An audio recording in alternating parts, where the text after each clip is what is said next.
வாடகை தாய் முறையை ஒழுங்குபடுத்தும் வகையிலான சட்ட மசோதா வடசென்னை பகுதியில் எந்தவிதமான தாக்கத்தை ஏற்படுத்தும் என்பது குறித்து அலசுகிறது இந்த செய்தி தொகுப்பு. பெற்று முகம்பார்த்த குழந்தைக்கு பிறந்தநாள் கொண்டாடும் தாய் உண்டு. 10 திங்கள் சுமந்து பெற்றும் முகம்பார்க்காத குழந்தைக்கு ஆண்டுதோறும் பிறந்தநாள் கொண்டாடுவதாய் கூறுகிறார் வாடகை தாயாக இருந்த சுமதி. ரொம்ப கஷ்டமா 10 மாதம் நம்ம சுமக்கிறோம். நம்ம குழந்தையா இருந்துச்சுன்னா நம்ம வீட்டுக்கு தூக்கிட்டு போய் நல்லா அழகாக வளர்க்கலாம். நான் இது இன்னொருத்தவங்க குழந்தைய நம்ம சுமக்கிறோம். ஆனால் மனசு கஷ்டமாக தான் இருக்கும். நம்ம அந்த குழந்தை கூட கருப்பாக சிவப்பான்னு பார்க்கலையே, பொண்ணா பையனான்னு கூட பார்க்கலையே, இப்படி தூக்கின்னு போயிட்டாங்களேன்னு சொல்லிட்டு ஃபீலிங் இருக்கும். நாங்கள் வருஷம் அந்த குழந்தைக்கு பிறந்த நாள் வர செய்வோம். நாங்கள் அது எங்கேயே இருக்கு. கந்துவட்டி கடன் தொல்லையால் வாடகை தாயாக சம்மதித்ததாகவும் கூறுகிறார் இவர். கடன் பிரச்சனை நிறைய பசங்க ஸ்கூலில் சேர்த்துட்டு ரொம்ப எல்லாம் 8வது 7வது தான் படித்தாங்க. அதனால அங்கங்கே வட்டிக்கு வாங்கி தான் நாங்கள் பசங்களை படிக்க வைப்போம். ஆமாம், இவ்வளோ பிரச்சனையில் மாட்டினுக்கிறீங்களா, இது மாதிரி வாடகை தாயாக வாங்க, வந்தீங்கன்னா உங்கள் 2 லட்ச ரூபா தருவாங்க. உங்கள் கடன் பிரச்சனையாக 1 லட்ச ரூபா கடன் இருந்துச்சு, அது முடிஞ்சிடும், கடன் ஏமா இவ்வளோ அசிங்கப்படுத்துகிறாங்கன்னு சொல்லிட்டு சொன்னாங்க அவங்க. நவீன மருத்துவ வழிமுறைகளின்படி வாடகை தாயின் கருப்பைக்குள் குறிப்பிட்ட ஒரு நபரின் விந்தணு செலுத்தப்படும். அதை அவர் தனது கருப்பையில் 10 மாதங்கள் சுமந்து குழந்தையை பெற்றெடுத்து தர வேண்டும். இந்தியாவில் ஒவ்வொரு ஆண்டும் 20,000 முதல் 30,000 வரையிலான குழந்தைகளை வாடகை தாய்கள் பெற்றெடுக்கிறார்கள். இதில் 5% வாடகை தாய்கள் வடசென்னையைச் சேர்ந்தவர்கள்.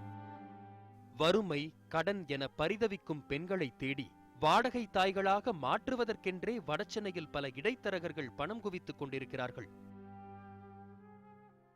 சில மருத்துவமனைகளும் ஒரு வாடகை தாய்க்கு குழந்தை பெற்று தந்ததும் குறைந்தபட்சம் 2,50,000 ரூபாய் வழங்கப்பட வேண்டும் என இந்திய மருத்துவ ஆராய்ச்சிக் கழக விதிகள் கூறுகின்றன.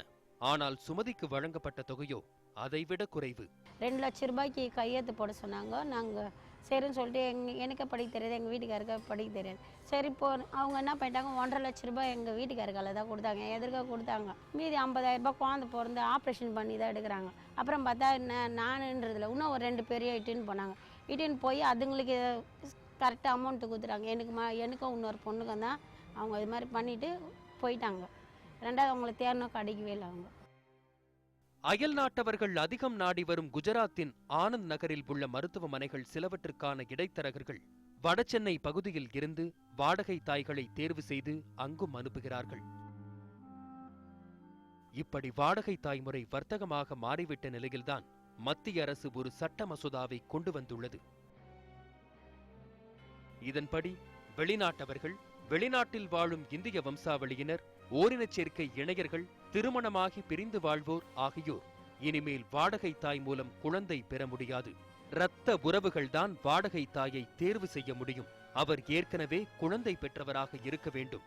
ஒருவர் ஒருமுறை மட்டுமே வாடகை தாயாக இருக்க முடியும். இதனை மீறுபவர்கள் 10 ஆண்டுகள் சிறை தண்டனைக்குள்ளாவார்கள். இந்த மசோதா யாருக்காகவும் கர்ப்பப்பையை வாடகைக்கு விடும் முறையை முற்றிலும் தடை செய்வதால் சட்டவிரோத வாடகை தாய்முறை வடசென்னையில் பரவ வாய்ப்புண்டு என்று அச்சம் தெரிவிக்கிறார் தன்னார்வலர் ஹரிகரன். எனவே இந்த மசோதாவில் சில திருத்தங்களையும் செய்ய வேண்டும் என்று அவர் கூறுகிறார். இது ஃபாரினர்ஸ்க்கு தடை செய்திருக்காங்க. அது மட்டும் இல்லாமல் என்ஆர்ஐஸ், வெளிநாடு வாழும் இந்தியருக்கும் தடை செய்திருக்காங்க. அது இந்த இந்த மருத்துவத்துறையில் வரக்கூடிய மிகப்பெரிய வளர்ச்சியை தடை செய்யக்கூடிய செயல்.